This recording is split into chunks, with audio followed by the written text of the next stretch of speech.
soratsika rehetra manaraka tsy tapaka ny fandarana eto amin'ny TV plus Madagasikara tafaona indray isika amin'izao aliny alatsinainy 4 novambra 2024 izao ato anatin'ny fampahalalam-baovao manolotra ny arabomba ampiradritso tompoko lasy tompoko vavy ary manasa antsika rehetra ihany koa anaraka ny fampahalalam-baovao hatramin'ny farany miarabanao ihany koa fitiavana donia.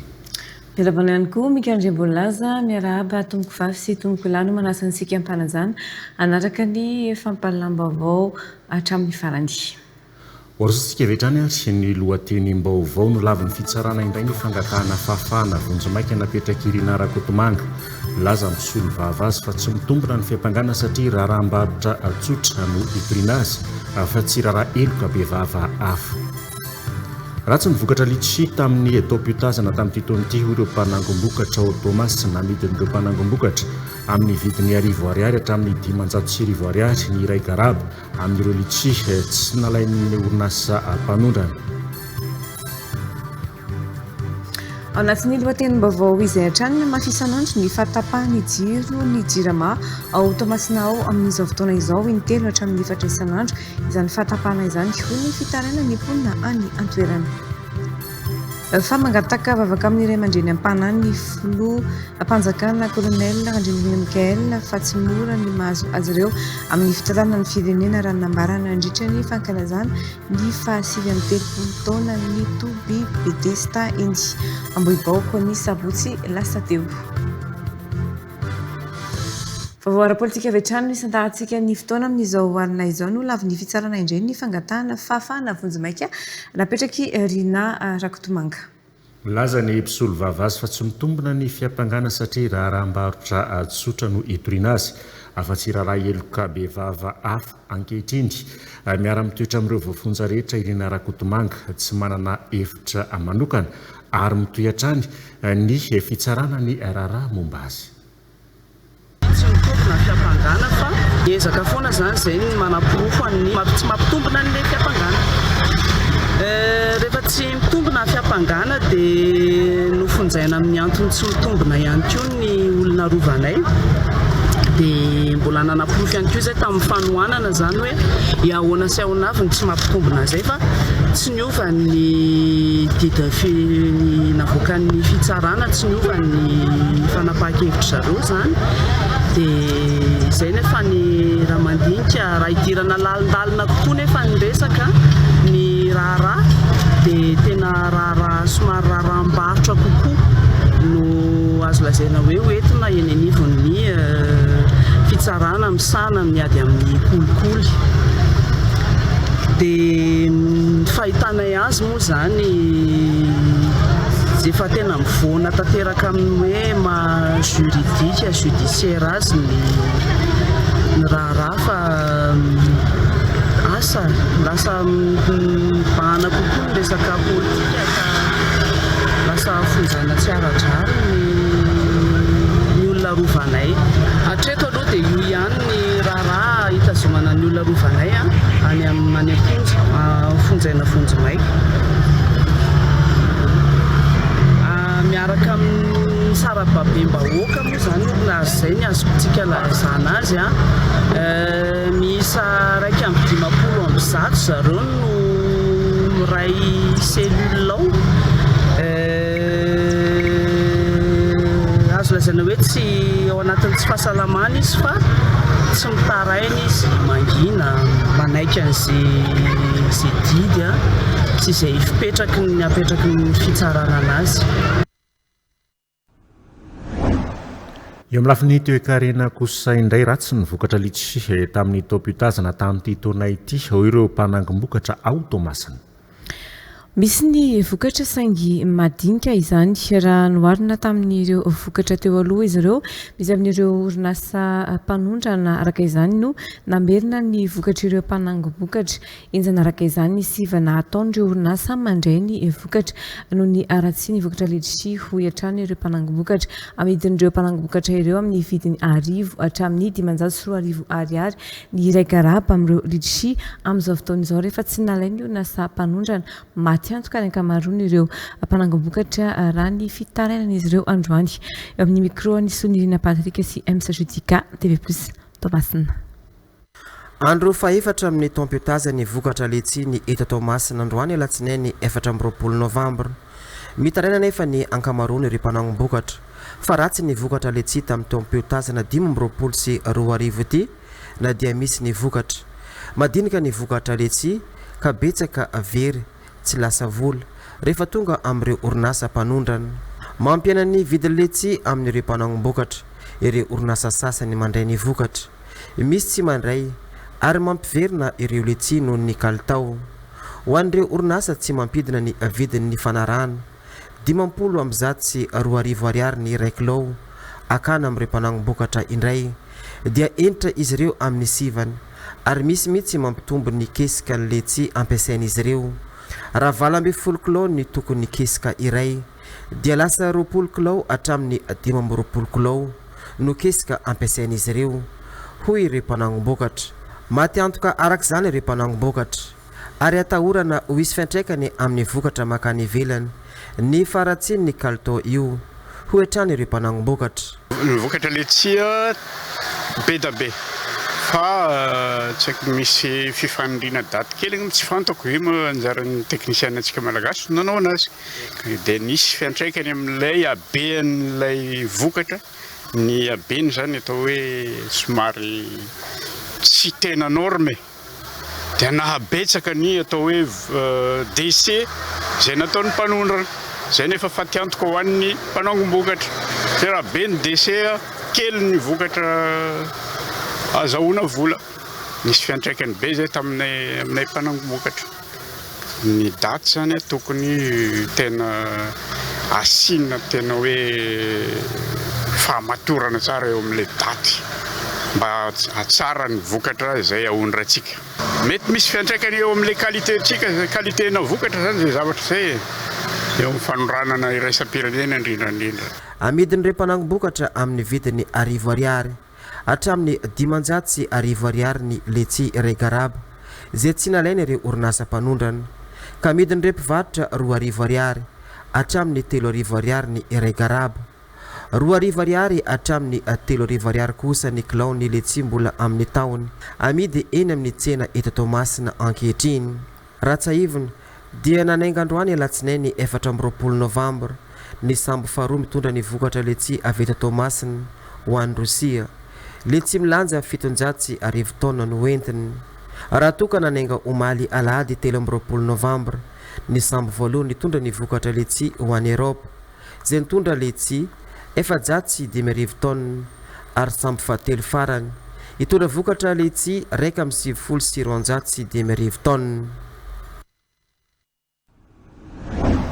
mbola hijanona amin'ny fatra atsinanana iny trany isika marobe araka izany ireo vokatra letisia no ariana fotsiny amin'izao fotoan'izao fa tsy lasa any amin'ny fanondranana hoy kosa ny solombamoaka Manasoa Donatonga izay voafidy tao amin'ny distrika ny Manoro misy tsara sy betsaka nefa ny vokatra letisia tamin'ity taonay ity saingy velotaraina ireo tantsapamokatra fa tsy afaka ahondrana ny akabeazan'ireo vokatra ireo ka lasa anariana fotsiny ny tsy afafenoan'ny fenitra sy kalitao takina ho amin'ny fanondranana nanao nisan'ny antony natonga izany ary nisy ihany koa ny ary tsy nisy ihany koa ny fampiofanana meloa ireo tantsaha momba ireo fenitra ireo miteraka fahasahiranana ho an'ireo mpamokatra izany ny zava-misy ka ilana na fijerena akaiky ireo vokatra ireo sy belarandray mazava velotaraina ireo tantsaha mahalona ny fanariana fotsiny ny vokatra letisia amin'izao ho ny solombavam-bahoaka Manasoa Donatonga niparitaka tany amin'ny tambajotra serasera ireo letisia ariana fotsiny any Tomasina feno arivo atsinanana ary efa tafidina hatrany amin'ny 2 sy 3 ariary noho izany ny garaba iray amin'izao ny tsy fafenonan'ny fepitra sy ny kalitao takina ho amin'ny fanondranana no anisan'ny antony mahatonga izany ary tsy nisy ny fampiofanana mialoha ireo tantsaha momba ireo fenitra ireo. Mahita any amin'ny tambazotra seraserany fa maro ny letsia nariny. Miainga avy any amin'ny tantsaha dia miampita amin'ny collecteur dia ny collecteur indray mivarotra amin'ny exportateur. Donc eo zany misy fenitra tokony arahana. Isan-taona dia misy ny fampiofanana makasika ny letsia io raha tsy resaka fotsiny ny kalitao sy ny kalibrazy. Ho an'ny eto andrenivohitra manokana, 500 hatramin'ny 2,000 ariary no amarotana ny kilao ny letsia mba tsy siny fatiantoka ho an'ireo mpisehatra rehetra nefa mila apetraka ny lamina mandina ity sy ampiariana ity ho hatrany solombavam-bahoaka. Manaraka ny fenitra alefa makany amin'ny exportation ny ivelany zany. Voakasiky ny fanondranana letsia ao ny chambre de commerce, ao ny ministère zay miandraikitra ny zay rehetrarehetra zay dia tokony hisy fampiofanana mialoha ary apetraka mialoha ny fotoana misy ny fanomanana zany fepetra maro isan-karazany zay mba ahafahana manondrana zavatra tsara isika ary mahazo vola ihany koa ireo tantsaha mpamboly ary ny mpanelanelana ny collecteur tsy ho faty antoka ihany koa dia mba samby mahazo ny anjarany na ny tantsaha mpamboly na ny collecteur na ny mpandrara mpanondrana. Ivadika kely amin'ny vaovao politika kosa isika mangataka vavaka amin'ny Ray aman-dreny Ampana ny filoham-panjakana ny colonel Mikael Randrinirina fa tsy mora ny mahazo azy ireo amin'ny fitantanana ny firenena raha ny anambarany nandritra ny fankalazana ny fahasivy amin'ny 30 taona ny Toby Betesta Etsy Ambohibao ny sabotsy lasa teo betsaka hoy izy ny fakapanahy iainan'izy ireo amin'ny fitantanana ny firenena ary mila mijoro hatrany izy ireo. Ilaza kosa tetsy andaniny filoha teo aloha marika ravanomanana fa vonona ny anohana sy anampy ny filoha ny fanovan'ny repoblika ny tenany ary vona ihany koa ny amany olana amin'ny fivoahana ao anatin'ny fanitrana lalina izay mianjady amin'ny vahoaka malagasy amin'izao fotoana izao nanangona ny vaovao amintsika izo Rabarjona. Iray volana mahery zao no nandraisan'ny fitantanana fa tsy somora ny filoha kolonel Randrinirina Mikael ireo falovana ny fakapanasedraindry. Mangataka vavaka mafy ny tenany mba hanana hery izy amin'ny fitantanana ny firenena satria tena satro izy. Raha ny nambarany tamin'ny kabary nataony nandritra ny fankalazana ny fahasivy amby 30 ny isa taonan'ny Toby teny amin'ny FLM Ambohibao.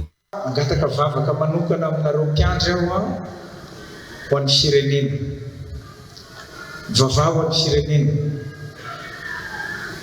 Tena lalipaka le fahalovana. Ray volana mahery kely zay miasa teo lalipaka dia lalipaka ny fahalovana. Fa na hijoro amin'ny fahamarinana manahoana ianao mafy ny zavatra atrehinay hazo fijaliana amin'iny Jesosy izy ity dia raisinay ampahamendrehana ary tsy emoranay fa atrehinay hatramin'ny farany. Laza kosa ny filotelo Mark Ravalomanina fa vonona nampy sy hitondra ny anjara brika amin'ny famahana ny orana eto amin'ny firenena ny tenany ary tsy amelan'ny vahoaka antitra. Sotran'Andriamanitra lehibe isika fa tsy mitsahatra isataony zao re olona mandeha manatona ny Toby dia manetry tena dia mianatra dia miofana dia mamolaka ny tenany mba hanana fanetretena mba hanana fitiavanamana mba hiantra n'ireo ory tena fanandrify tsara amin'ny toriteny androany. Mitsangana Jehova atsangana ny tananao ombanay dia le teny teo koa milaza tsara ny fifila milaza hoe efa fifoazana zao no mitondra président izy zao manao kanjo fifoazana ary efa tena mpiandry tena afaly président tena afaly any marina zay azonay rehetrarehetra anapinanao dia ataonay ninonino satria hiraka izy mahatonga anao ohatran'izao. Fantatr'Andriamanitra zay mahasoa antsika fa ny fatahorana an'Andriamanitra ny voaloham-pahendrena no zany tokony hanan'izay toetra zay isika atahotra an'Andriamanitra amin'ny zavatra rehetra atao. Raha nisy tsy nety mahay mifona mahay mibebaka ary tsy asiana lolo-po mihitsy zay ohatsaina hiasa hiaraka izahay ahoana ny fomba ataonay ahafahana amin'izany dia jerena zay paikady rehetra fa tsy avelantsika hijaly toy izao mivoaka malagasy. Nampanantena fa handray an-tanana 100 ny fanamboarana ny tranomay farany eny amin'ny Toba FLM Mamboibao ny filoha kolonely Mikael Randenirin araka ny nambarana nandritra ny tao-pakalazana ny sabotsy teo ity.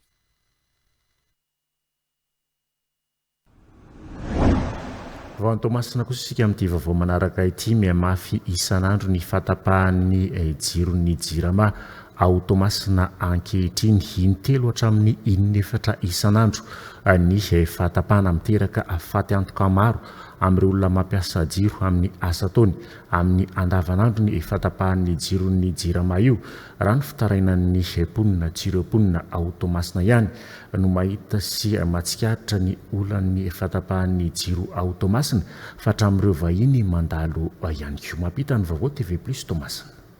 Mihamafy isan'andro ny fatapahan'ny jiro ny jirama ito Tomasina ankehitriny intelo hatramin'ny 4 isan'andro ny fatapahana. Vao maika mitombo nefa izany ny omaly alahady ka tsy voisaintsony ny fatapahan-jiro. Ny ora fatapahan-jiro no maharitra ela raha oharina amin'ny fandehanany. Miteraka faty antoka maro amin'ireo olona mampiasa ny jiro ny jirama amin'ny asa ataony amin'ny andavanandro. Ny fatapatapahany jiro ny jirama io raha ny fitarainan'izy ireo. Mikasika an'ilay fatapahan-jiro aketo Tamatavy zegny tegna hoe misy fiantraikany be amina asa le izy satria karaha ny antegna par rapport amin'ilay asako zegny za magnano resaka taovolo zegny tsy maintsy mampiasa raha misy courant zay karaha ny antegna fa baraka amina client randran'olo tsy vita maro be zegny mampiasa frigo anao karaha nio misy raha ampiasainao ohatra vakeo tsy maintsy ariagna vakeo mantsina le raha misy effet be zegny amin'ilay resaka asa zegny mahafaty vola. Oui, kota katokato zay maro misy fotoagna manomboka mandraigna avake tsy melo koa tsy arivariva dia misy fotoagna izy karaha ny tsy haiko indroa. Nanomboka tamin'ny vao nanomboka kelikely le tsy dia somary tapatapaka izy eo amin'ny tapaka izy maraina eo amin'ny adiny 2 sasany eo dia miverina kely indray izy dia avy eo amin'ny hariva indray izy tapaka dia miverina kely indray intelo tapaka izy zany anatin'ny ray andro raha mifandiniova anazy. Omaly somary indroa tapaka izy malalahady. Misy fiantraikany kely any satria raha vao tara kely adiny 2 dia efa tara ny asan'olona. Sady le fidiram-bola mihena kely raha vao tapaka ny jiro asa tokony atao adiny 2 lasa adiny 9 zay le fahatarana zay. Karaha aminay aty presque isan'andro mihitsy tapaka. Dia mety firy isan'andro io ohatra? Indraiky x3 ohatra ny be fiantraikany zegny sady le vola azo mahay kely sady mampanirina be zegny mampijaly be zegny ohatra ka jirama karan'izay. Sy ireo mponina eto Tomasina ihany no mahita sy matsikaritra ny olan'ny fatapahan-jiro eto Tomasina fa hatramin'ireo vahiny mandalo. Nareo eto Tamatavy zany tena mijaly amin'ny jiro. Zay zao mandalo ny eto fa tena mahita fijaliana satria zay tonga eto dia manao provision kely ohatra hoe mividy omaly zao mividy mortadelle tonga dia simba. Neto zany tena hoe mila jerena manokana mihitsy ny resaka jiro zay avy tanahy fa tena mahita hoe mijaly nareo Tamatavy. Ny fikorontanana ny famatsiana jiro sy vesatra be loatra no mahatonga ny fatapahan-jiro ny jirama eto Tomasina raha ny fanazavany jirama ao anatin'ny tambazotra seraserany. Izay ny vaovany Tomasina fa manasantsika kosa izao anaraka ny resabe.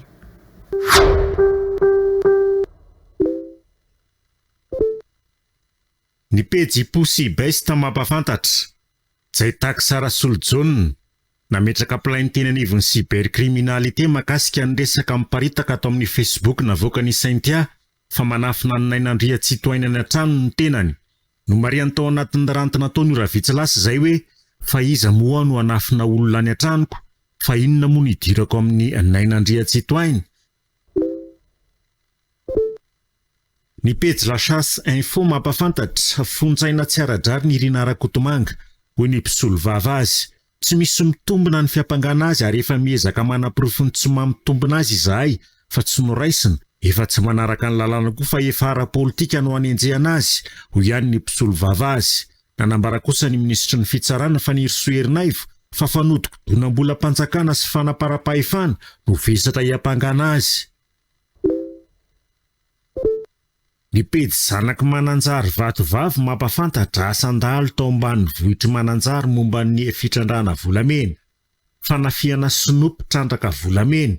Commune Andranomavo atao anatin'ny renivohim-patry vatovavy. Zandary miisa roa mpiambina karieran'ireo Chinois no maty novonoan'ireo dahalo. Raha ny vaovao azo dia zandary roa no indray maty ka ny iray GP2 avy eo amin'ny GAPJ mananjary ary ny iray GST avy eo amin'ny brigade Voilava. Tamin'ny toerana fitrandrana volamena ho an'ny orinasa sinoa antsoina hoe Bright Star Exploitation ao amin'ny Fokotany Ambodiviavy commune Andranomavo faritra vatovavy ty nisehoan'ity fanafiana nafaty zandary ity. Raha ny fantaran'ny olona trany dia nisy dahalo nanafika io fitrandrana io izay nahafaty ireo zandary ny aliny sabotsy 20 novambra ifony 13 novambra 2024 teo. Nentina ty amin'ny toby zandary eto mananjary ny razana ny aliny alahady 13 novambra 2024. Miondrika mpanajana sady makairy ny fianakaviamben'ny zandary mari-pirenena eto mananjary namoy zanaka sy namana mpiara-miasa. Ny pejy vaovao 24 ty resety mampafantatra averina ny permis d'exploitation minière ho ny ministra. Averina ny fanomezana permis d'exploitation minière izay niatona nandritra ny fotoana maro ho ny ministra ny Harena Kibony tany Andriaparany Karl.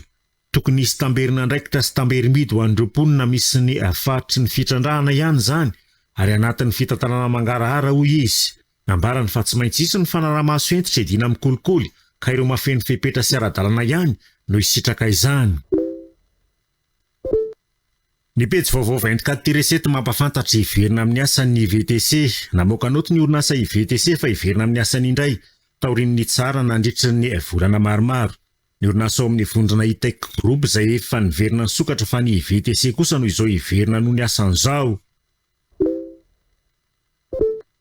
Ny pejy 24 heures madame mampafantatra Rally Sakma 2025 no batain'ny Tahina Razafinjoelina sy Rojo Rabenanahary ny laharana voalohany.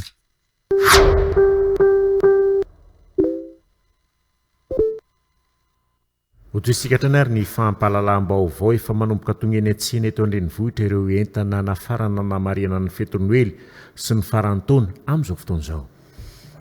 Ny kilalao sy ny fanaingona ireo azo Noely no maro anisa amin'ireo entana vao tonga raha ny hitatry ny tompona andraikitry ny toeram-pivarotana sendra ny mpanao gazetinay ny kilalao mandeha amin'ny herinaratra toy ny fiarakely no maro karazana ho an'ny ankizy lahy raha toka ny fitaovana ampiasaina an-dakozia kosa ny kilalao ho an'ny ankizy vavy. Tsy miova ny vidin'ireo entana nafarana ireo na dia mivoatra aza ny lenta ny firaboana tamin'ny taondasa ny mpivarotra mbola ho tonga tsikelikely mandrapatonga ny tapaky ny volana desambra kosa ireo entana hafa nafarana ho entrany ny fanazavana miaraka amin'ny antrara sosiary fidirako tomandalina.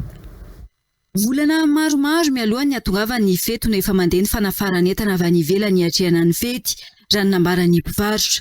Raha ho any fiatrehana ny fety Noely sy ny farantaona manokana vao niditra ny mpianatra ny volana septambra lasa teo no efa nandefa ny komanda ny mpivarotra. Mbola nifantoka tamin'ny fitaovan'ny mpianatra izy ireo talohan'izay. Fa manomboka migado ny eny an-tsena eto an-drenivohitra kosa ireo entana vaovao hiatrehana ny fety ireo amin'izao fotoana izao. Vao tapitra mihitsy ny fourniture mpianatra tato dia efa nanomboka nanafatra ny entana ho ahitsenana ny kilalao krismasy zany efa amam-bolana ela maromaro zany nanomanana dia efa tonga avokoa izy amin'izao na dia hoe mbola tsy midina ny volana desambra atsika dia efa arak'izao hitanareo izao efa reto avokoa ny karazana kilalao rehetrarehetra mihitsy izay tedamin'ny ray aman-dreny. Ny kilalao mandeha amin'ny herinaratra no betsaka ho an'ny ankizy lahy kely raha toka ny fitaovan-dakozia kosa izany ho an'ny ankizy vavy kely. Ny karazana kilalao ato aminay aloha zao tena misy karazany maro be. Misy an'izay hoe elektronika, misy ireo téléguidé ho an'ny tovolahy zao hoe tena misy karazany maro be. Misy ihany koa ireo kilalao izay afaka taingainan'ireo ankizy misy na vavy na lahy. Ireo karazana bisikileta ihany koa hitanareo ato avokoa. Ny karazana dinetina ankizy vavy zao tena hoe maro be misy raha oharina tamin'ny herintaona ny abetsany sy ny karazany ny habeany ihany koa tsy lazaina. Mbola hitohitra amin'ny tapaky ny volana desambra ny fahatongavany entana nafarana anamariana ny fety Noely sy ny faran'ny taona ho hiatran'ny mpivarotra. afantarika fitsidiana tapoka teny amin'ny fioben'ny Aimvola Akorondrano ny ministra ny fampiroboroboanan'ny Aitao Arakajy Mirindra manoloana ny fikorontanan'ny tolotra Aimvola niteraka fitarainana maro nambaran'ny ministera fandraikitra lehibe ny iarovana ny mpanjiby fa sy ny fanamafisana ny fitokisana amin'ny fanakalozana nomerika mangataka fangararana feno sy tatitra ara-teknika mazava avy amin'ny Aimvola ny fanjakana fanazavana. No mafisy ministera fanatao anatanterahana ny fanavoazana andrandray ny vahoaka ny fitsidiana tampoka antony izy ny fiarovana amin'ny mpanjifa mba tsy hisy fahaverezam-bola ahazona vaovao mazava sy aingana ary hitazonana ny mangarahara amin'ny tolotra mobile money izay efa anisany fototry ny toe-karena sy ny fiainana andavanandro. Notsindrin'ny ministra ny fangatahana tatitra ara-teknika pahibe maso avy amin'ny Aimvola ahitana mazava ny antony olana ny fepetra fanarenana ary ny paikady isoroana amin'ny fiverenan'ny fikorontanana. Ary hitanay ny fitarana vahoaka mikasika ny fatapana sy fahatombanana izay ny antony mahatonga anay tonga tampoka taty amin'ny Aimvola tia fantatra ny ministera hoe inona marina zavatra mitranga inona ny fandraisana fepetra sy vahaolana miraisin'izy ireo ary ahoana mba tsy hiverenana izany intsony. Nanara loatra izahay namantatra ny struktura rehetra ato afantaranay hoe manana ny enti-manana sy ny fitaovana ve izy ireo amerina aingana dia aingana raha misy ny olana. Nagataka amin'ny ministera mba hanomezan'izy ireo tatitra feno momba ny zavatra mitranga. Ka zay ny antony tena mandehanana taty mijery ihany koa ny fitaovana ahafahan'izy ireo manara-maso en temps réel ny incident rehetrarehetra izay misy. Ho fanatsarana maharitra apetraka ny vondrona fanaraha-maso eo anivon'ny ministera sy ny mpandraharaha ary hatsaraina ireo fepetra ara-teknika toy ny fiarovana ny serveur, ny drafitra fitohizana sy fanarenana amin'ny loza ary ny audit tsy tapaka. Tsy janona hatreo ny ministera fa hanangana drafitra nasionaly momba ny nomerika ametraka fenitra entitra takiana amin'ireo mpandraharaha rehetra ary hanohy rafitra fanaraha-maso maharitra ho an'ny fanamafisana ny fahatokisana amin'ny sehatra nomerika eto Madagasikara. Avaisan'ny lahara-pahamehana ho an'ny distrika Ambohidratrimo ny fametrahana ny fandriam-pahalemana noho ny hamaroan'ireo komuna ambanivohitra misandraka lavitra ao anatin'ny distrika. Hoy ny lehiben'ny distrika vaovao Ambohidratrimo Randrembahiny Arnala. Lahara-pahamehana ihany koa ny fampifanatolana ny solotena mpanjakana sy ny vahoaka ahafahana mametraka fomba fiasa mitondra any amin'ny fampandrosoana hoy ny lehiben'ny distrika vaovao Randriambahiny Arnala. Nisaotra ny mpiara-miasa eo anivon'ny distrika kosa ny lehiben'ny distrika teo aloha noho ny fambeazan'ny asa rehetra toy ny nahafahan'i Madagasikara nandray tamin'ny mboninahitra ireo fihaonana atampony toy ny ANISEOI sy ny SADC no tanterahana androany ny famindram-pitantana teo amin'ny lehiben'ny distrika Ambohidratrimo vaovao sy ny teo aloha teny antoerana ihany koa Njakandriamahery omikarana Elton. Manana andraikitra lehibe eto amin'ny firenena ny distrika Ambohidratrimo noho izy ahitana ny komuna misy ny vavahady ny Madagasikara dia ny komuna Ivato seranana izany. Maro ny ezaka vita eo anivon'ny distrika ka nahafahana nampandrosa Madagasikara moa lehiben'ny distrika teo aloha Rajaona Andoniaina Noso.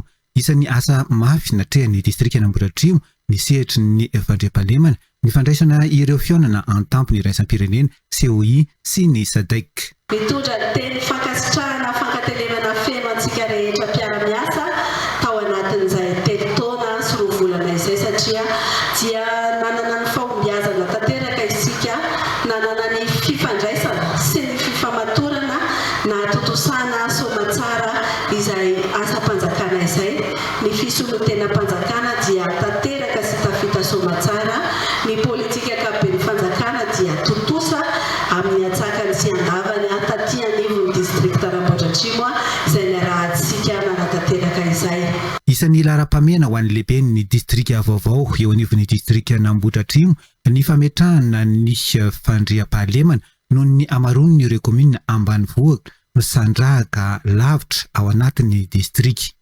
Ho lahara-pahamehana ihany koa ny fampifanantonana ny solotena mpanjakana sy ny vahoaka ahafahana mametraka fomba fiasa mitondra ny amin'ny fampandrosoana hoy ny lehiben'ny distrika vaovao Randriambahiny Arnala. Lara-pamiaina moa zany dia mazava ho azy ny resaka sécurité satria betsaka commune rurale ety Ambohidratrimo. Ny ankabeazany moa zany dia commune rurale.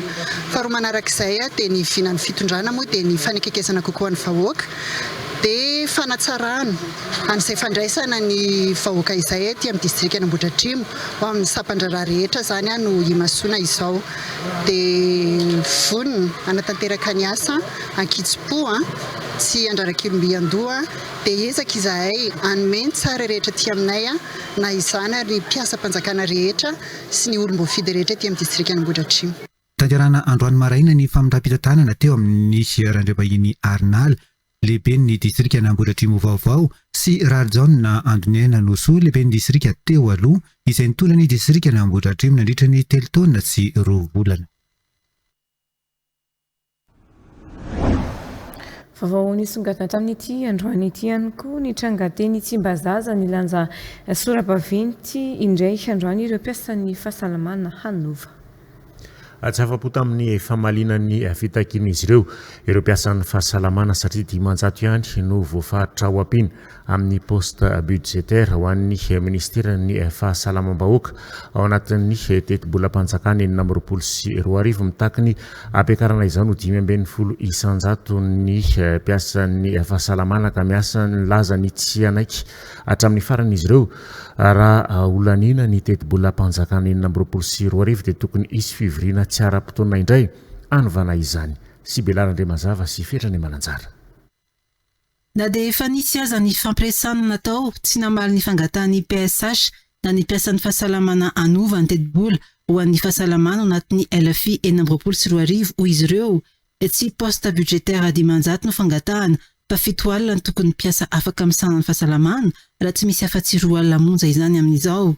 Ampiakarana ho 800 ny teti-bola ho an'ny ministeran'ny fahasalamana ihany koa ny takina ho ny PSH fa tsy 100 amin'izao.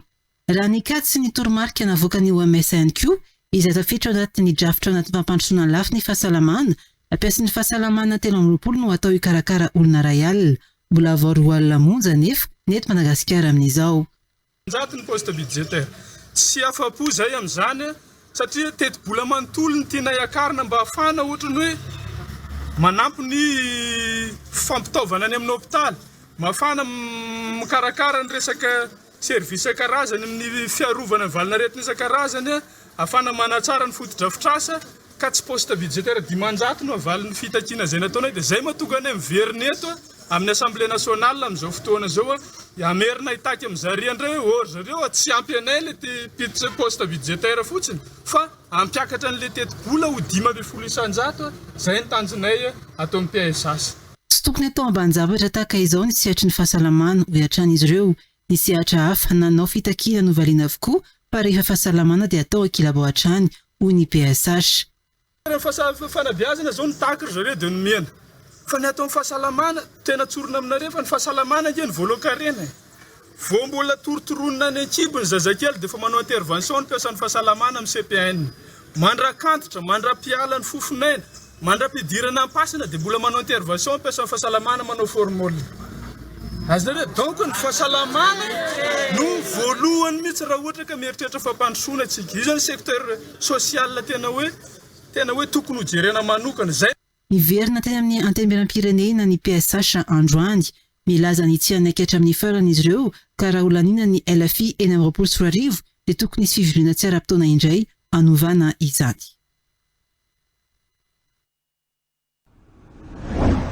Afairay volana mahery zao ny virina eny anivon'ny parlemanta fa misy amin'izy ireo no tsy hita mivory hatramin'ny androany. Tokony isy ny fepetra raisina amin'ireo parlemantera tsy manatrika fivoriana 2 volana ho ny parlemantera sasany ahitana ity tranga ity avokoa na ny etsy amin'ny antemberam-pirenena na eny amin'ny antemberan-dolona ary tsy misy fialan-tsiny mazava ireo parlemantera tsy tonga fa manjavona fotsiny tsy manatrika ny fivoriana tsotra izao. Zorabahajaona Ismaël izay zafinena. Ny 14 oktobra no nanomboka ny fivoriana faharoa ara-potoana teny amin'ny antenimieram-pirenena Rotota ary iray volana sy 10 andro androany no etrehan'ireo parlemantera ny fivoriana ary mbola manana 20 andro izy ireo hanatanterahana ny fivoriana afen'ilay 10 andro araka ny voafaritra ny lalam-panorenana. raha neny amin'ny anteny miram-pirenena dia ao anatin'ny fantaniana sy fandiniana ny volavolan-dalàna feno teto-bolam-panjakana ankapobeny 420 ny solombavim-bahoaka nanomboka androany. Tsy maintsy manatratra ny fetisa ny solombavim-bahoaka amin'ny fantaniana ny volavolan-dalàna. Tsikaritra hatramin'anombohan'ny fivoriana fa misy solombavim-bahoaka tsy hita ny vory mihitsy toa ny solombavim-bahoaka Naivra Oldin, ny solombavim-bahoaka Lanto Rakotomanga, ny solombavim-bahoaka Ninara Antaniriny, ny solombavim-bahoaka Joseline, ny solombavim-bahoaka Irmana Armamby, ny solombavim-bahoaka Andratsivahiny, dia tsy nanitsaka ny lapan'ny Tsimbazaza hatramin'ny fendoarin'ny fivoriana. Ho an'ny amin'ny anteny Mirandolona kosa dia tsy tazana intsony ny loholona Lalatena Rakotondrazafy sy ny loholona Richard Ravalomanana hatramin'ny androany. Tsy misy fepetra raisina amin'ireo solombavim-bahoaka sy ireo loholona tsy manatrika fivoriana hatramin'izao, ary tokony mba misy fandraisana fanapahan-kevitra mikasika ireo parlementera manoko lavaka amin'ny fivoriana, nefa dia mindray vola ara-dalàna toy ireo mivory ihany ireo parlementera, io hatrany ny parlementera naman'izy ireo.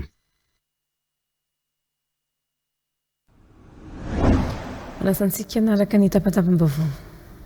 Mila jereny fotony ireo tanketsa ntsipoka ny be betsaka mantsy ny ankizy tanora isaky ny fokotany mana-talenta saingy tsy taratra amin'ny fifananana goavana.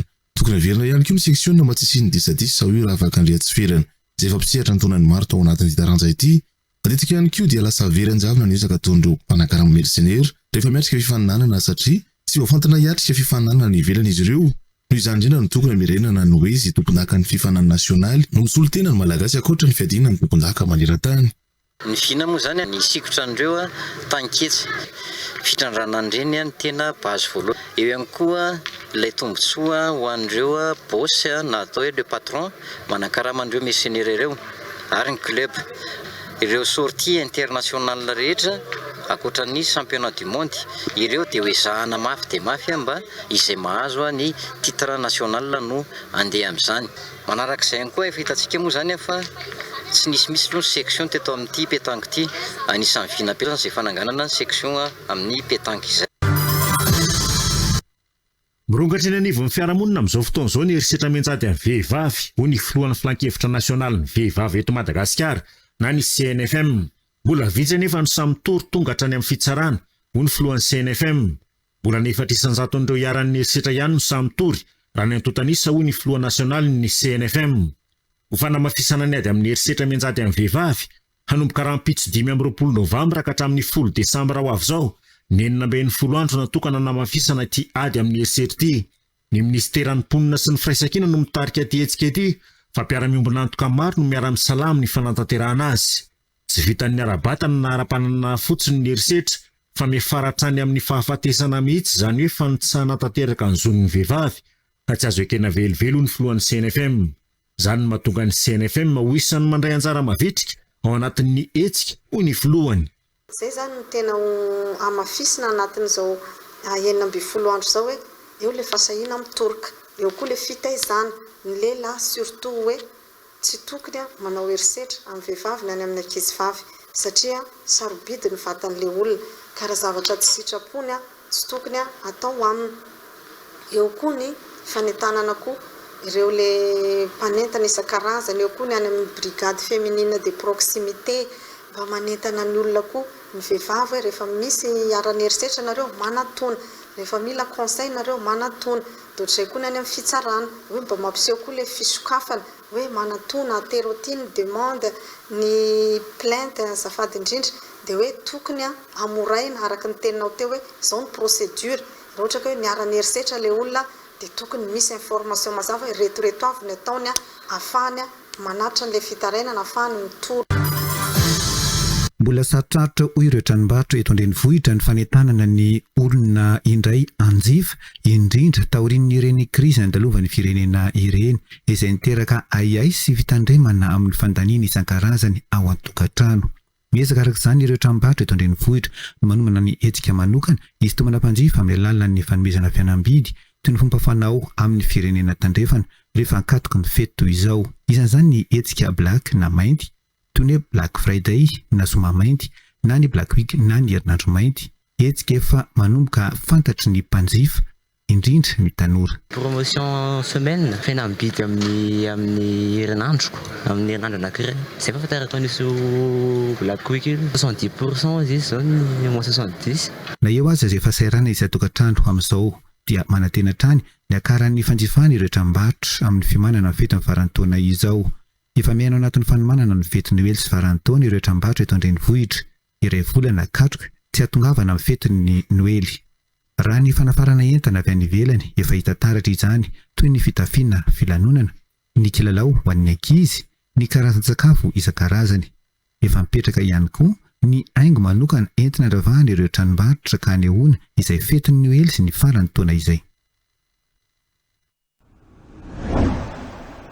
Eo amin'ny lafiny fanatanjahantena kosa indray nanatanteraka fiofanana ho an'ireo mpampianatra ny taranja éducation physique et sportive na EPS ny farany herinandro lasa teo teny amin'ny kianja mitafina Pefloa ny Fédération Malagasy ny taranja tolona 17 menada izy ireo no niatrika ny fiofanana ary tanjon'ny FML ny fampidirana ny taranja any an-tsekoly hisy ny fanokafana ny topilalovana ho an'ny tolona an-tsekoly ny 9 Desambra 2024 ho avy zao atao eny amin'ny kianja mitafina Korondrano. Romier manana sy fetrany mananjara.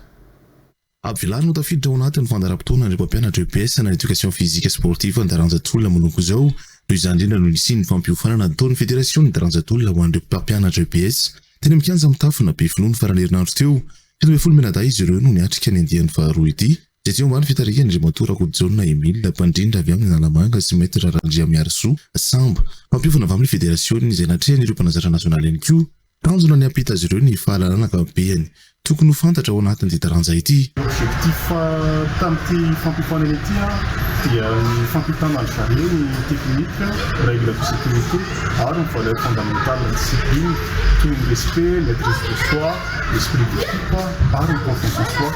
Hafa koa izahay satria maro ny fampianatra namaly ny anso tonga ny miofana nandritra ity que l'édition, ny formation, ny lutte à l'école ity. Mbola toy foana ny lalana ho an'ny lutte à l'école satria ho avy ihany koa zao ny championnat régional ho an'ny Analamanga ary ihany koa ny championnat national ny lutte à l'école izay mitontosaina amin'ny volana Desambra izao. Tolorona taratasy fanamarihana na vita fiofanana ireto mpampianatra ireto rehefa nafeno ny teoria sy ny pratika isy ny fanokafana ny topilalovana amin'ny tolona an-tsekoly 9 Desambra 2024 avy izao izay atao eny amin'ny kianja amin'ny tafony amin'ny Korondrano. Afa isokatra ny 7 Desambra ho avy izao ny fampianarana teny anglisy manaraka ao amin'ny FLTC Madagascar Group ao Tomasana natokana ho an'ny olona rehetra toy ny ankizy, mpiasa ary mpianatra. Ny fampianarana ny teny anglisy ao amin'ny FLTC Tomasana tsy maintsy mafesy mahavita amin'ny resaka amin'ny teny anglisy ireo mpianatra ao amin'ny FLTC Tomasana mandritra ny 2 volana ianarany. Solonirina Patrick sy MCDK TV+ Tomasana. Taorian'ny favitany fianarana teny anglisy ho an'ireo mpianatra atao amin'ny FLTC Madagascar Group eto Tomasina dia efa misokatra indray ny fisoratana anarana amin'ireo andiany manaraka. Manomboka amin'ny 7 Desambra ho avy izao ny fidirana manaraka natokana ho an'olona rehetra ny fianarana teny anglisy eto amin'ny FLTC Tomasina amin'ny garotiara be ampitany Kofimanga na taxi brousse makany Mananaravaratra sy Maroantsetra no misy ny FLTC eto Tomasina. Tonga eto amin'ny FLTC Madagascar Group indray dia manasa antsika na lehibe na tanora na zaza dia tongava mianatra ato amin'ny FLTC Madagascar Group fa ny ato aminay dia manome antoka anareo tsy maintsy mahavita miresaka rehefa tonga ato aminay izany hoe tonga dia pratique 100% ny ato aminay tsy maintsy mahavita miresaka ianao anatin'izay 2 mois zay dia ny rentrée antsika manaraka indray zao amin'ny pasivy ny volana Desambra ho avy zao azakazaka be ao anatin'izay ka manasa antsika rehetra na olona efa miasa ianao na orinasa isika dia manasa antsika rehetra ho tonga mianatra ato amin'ny FLTC Madagascar Group tsy maintsy mahay ianao rehefa tonga ato aminay. Yeah, you know, Jordan like our students when speaking English and want to work and make a lot of money, but you can because you don't know how to speak English. This course is done for you guys. Just come here at FLTC Madagascar to learn English, whether you are a teenager or an adult. But I will never choose and will never be disappointed when it comes to study at FLTC Madagascar. Just you know, I'm gonna give you solutions which is effective and just come to study at FLTC Madagascar and they so help to see and don't miss the boat. Tonga dia afaka miresaka amin'ny teny anglisy avokoa ireo mpianatra izay nianatra teto amin'ny FLTC Madagascar eto Tomasina aorian'ny favitany ny fianarana ataon'izy ireo mandritra ny 2 volana. I'm a FLTC student here. I'm going to tell you why I choose FLTC to the other school. Because firstly, it's the best school and the most popular ever. Not just that, but ever since I was pointing this English course, my knowledge has been improved. And speaking, listening, understanding, I would say that I didn't regret to study here. Hello everybody. Even me, I've noticed that the school is unique to see.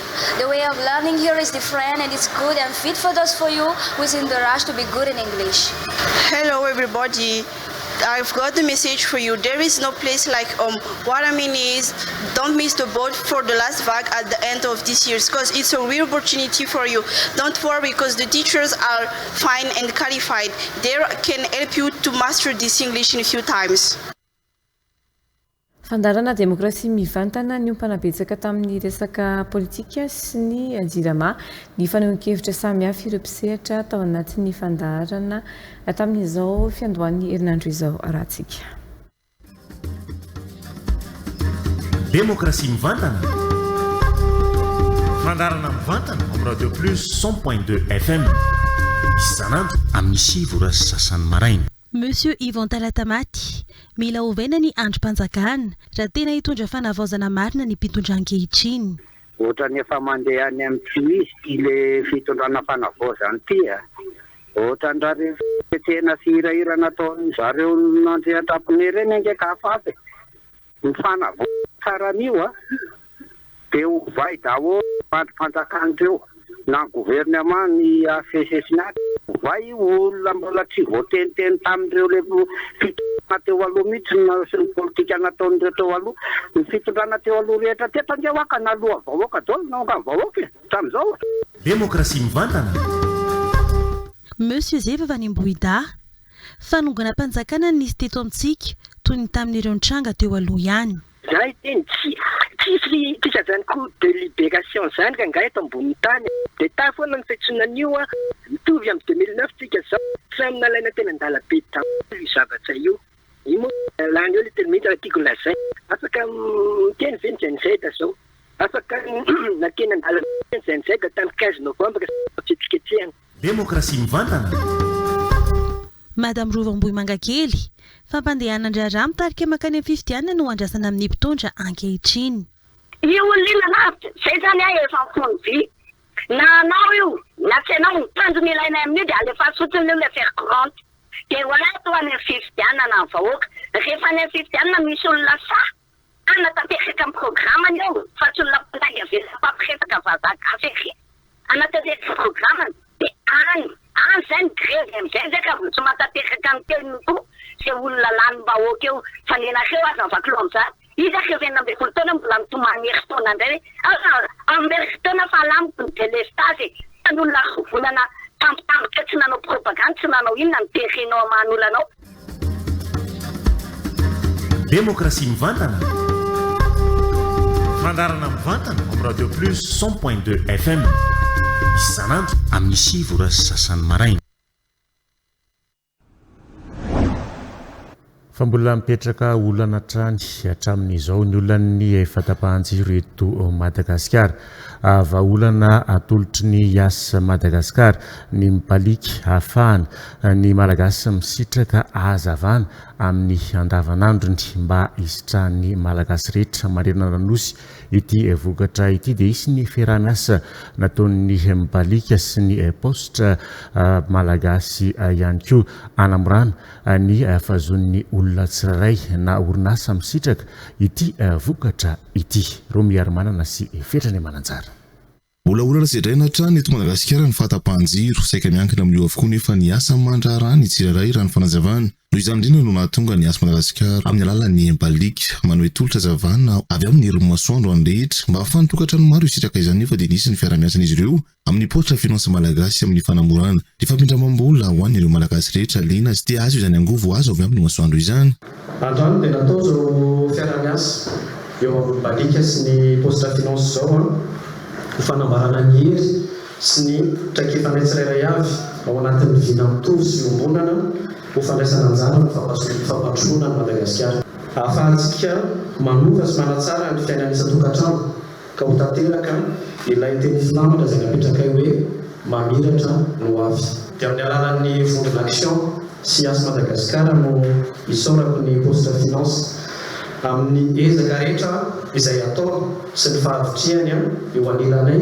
Ho hita eny amin'ireo poste finance malagasy misy 3 ny tolotra ho any amin'ny baliky sy tafiditra ao anatin'ny orinasa ny asa Madagasikara. Makasika ny fandarana rahantsika eto amin'ny TV Plus Madagasikara kosa maro ny efa sasamiandry ny fandarana Petit Chef indrindra fa ireo ankizy kely ka raha efa naseho tamin'ny herinandro iny hoe iza daholo ireo mpifaninana dia ho zarana amintsika mandritra ity herinandro ity kosa ny dingana voalohany arahany ireto ankizy reto sy ny mpitsara azy ireo hotely amin'ny Avila School Ivato Adzia Andriatsalama. Chef, Petit Chef, Petit Chef en duo. Manomboka amin'ny herinandro ity no anarahantsika izay nitranga tao an-dakozia ny Petit Chef en duo 10:24 raha fampahafantarana ireo mpifaninana nentina nanokafana ny fandaharana Petit Chef tamin'iny herinandro iny amin'ity aliny alatsinainy ity dia andeha omena sombin'ireo fifandimbiasana tao an-dakozia mahalona ny Israël, Chef Toavana, Chef Ony, Chef Angela ianareo mpijery. Fanandramana ho am-pijery zany ny alatsinainy raha manomboka rapitso talata kosa dia tsisy intsony ny andrakandrana fa tena mikatrika amin'izay reto Petit Chef en duo ireto. Petit Chef en duo. dia ho arahantsika ary zao ny voambolana.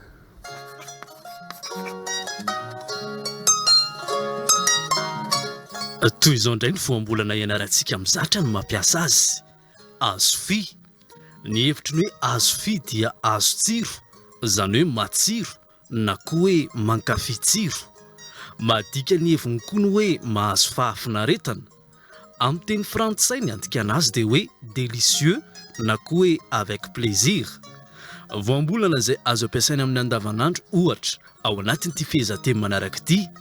Tsapako tena mamitsy ny fanarahana ny fandarana eto amin'ny fahitalavitra TV Plus.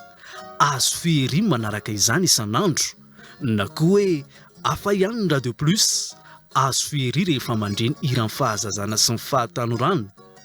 Hitantsika ihany koa voambolana ohatra ao anatin'ity fehezanteny manaraka ity. Mafilotra aok'izany ny sakafo karakarain'io mpahandro io. Azo fiheri mihinana azy any ka tena mazoto homana. Rehefa izay ary mifantatsika dia azontsika malagasy ampiasaina amin'ny andavanandro ny mampiasa ity voambolana hoe azo fi ity rehefa amin'ny teny malagasy araka ny tokony ampiasaina azy. Sarobidy ny teny malagasy ary fahaizana mahafehy azy. TV Plus Madagascar.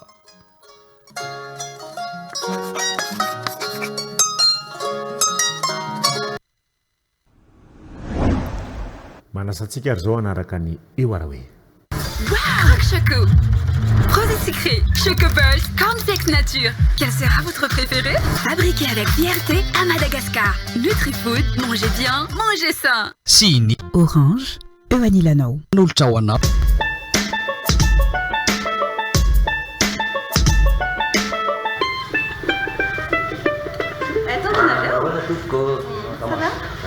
Si ralla di parapassi le non le nazioni come che ma mandate le tende spazio non lo fate ma già mi sa fa puse tanto a capo tanto va manelle ti ci che nanti be saya bola makna ma ta for le tunai la cap tam sasini slan be da be intsy manina na hoentinareo rehefa natokana ho anareo mihitsy ka ahoana mihinana ny antsoina misy zavatra dinidinilay nga sa hoe ahoana madama resaka an'izay nareo tsy izany manso fa tamin'ilay nareo taty iny a dia be dia be ny zavatra simba tato aminay maditra koa le bandy akamatsika hoe tena afaka mamamikory zalady tsy mena tsiny eny latabatra zao efa nisy anankitelo tapaka zany angamba nefa anankidimy teo mamy zareo dia tsy haiko ny karaha hito mihitsy le jenao mihitsy le nitsangana tamin'le solon le dia teo ambony sika ianao le akasary mba fajerovana tamin'iny dia anita eka zao zao simba le zavatra nefa mba atsilonany amin'ny madama paravola manana zay ankoatran'izay dia ny vera sy ny sotro ny sy ny vera vaky a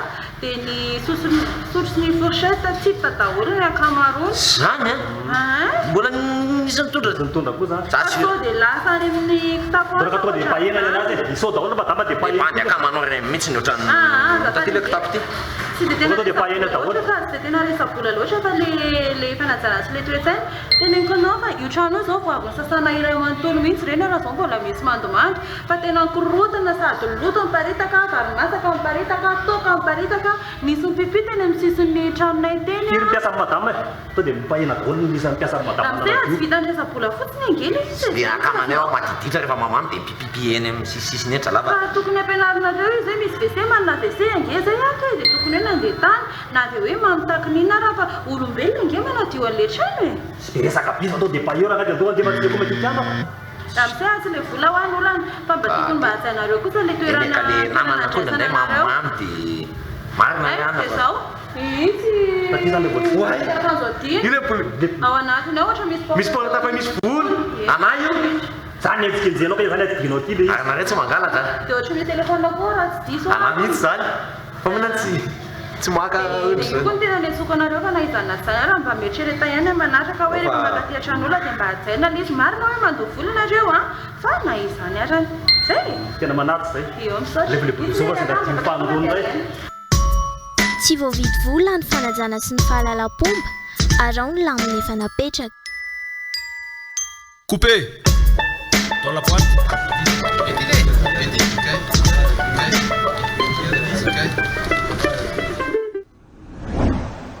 atreto ny fiarako taminao tamin'ity alina ity misaotra antsika rehetra tsy nisaraka hatramin'ny afarany fitiavana doni kosa mbola hitorany songadina ho antsika rehetra indray veloma tompoko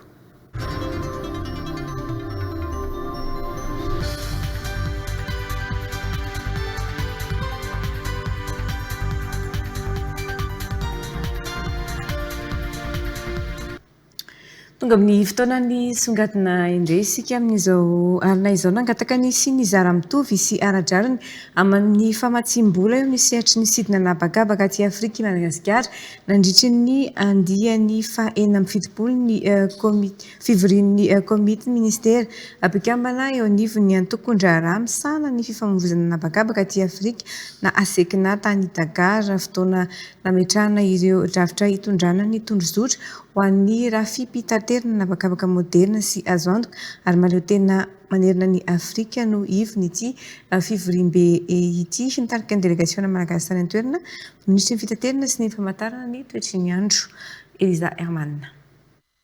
Anisan'ny mpandray anjara tamin'ny fivoriana tsy ara-potoana faha-enina amby fitopolo ny komitin'ireo ministera mpikambana eo anivon'ny antokondra raha misana ny fifamoivoizana nabakabaka aty Afrika na ny asekina izay no tanterana tao Dakar i Madagasikara. Ny ministry ny fitaterana sy famantarana ny toetry ny andro no nitarika ny délégation malagasy nandritra ity fivoriana lehibe sy manandanja ho an'ny ao ny famoivoizana anabakabaka eto Afrika ity. Fotoana izay namolavolana ireo firenena afrikanina sy 20 kambana ao amin'ny komity ny drafitra torolalana stratégique ho an'ny taona 2024 2030 ny drafitrasa sy fampitaovana ho an'ny taona 2024 2030 ary ny rafitra famatsimbola anatanterana izany. Ireo drafitra ireo no ametraka ny tondrozotra ho amin'ny rafim-pitaterana nabakabaka moderna sy azo antoka ary maleo tena manerana ny Afrika nandritra ity fivoriana tsy ara-potoana ny ministra ireo firenena mpikambana ao amin'ny asekina ity no nahafahany Madagasikara niompana bebe kokoa tamin'ny fampahafantarana ny filana manokana ny fizarana mitovy sy aradrarina ny fampiasam-bola ary ny fandanjalanjana ny fampiasam-bola. Sainy koa no manakatsona ny fampalam-bavao nasionaly amin'ity androany ity tahaka ny mahazatra dia manaraka ny vavaopatra isika rehefa fiandohan'ny herinandro tahaka izao mamy fotoananao ho manaraka indray ny tenako sy mikandray mbola azy veloma tompoko.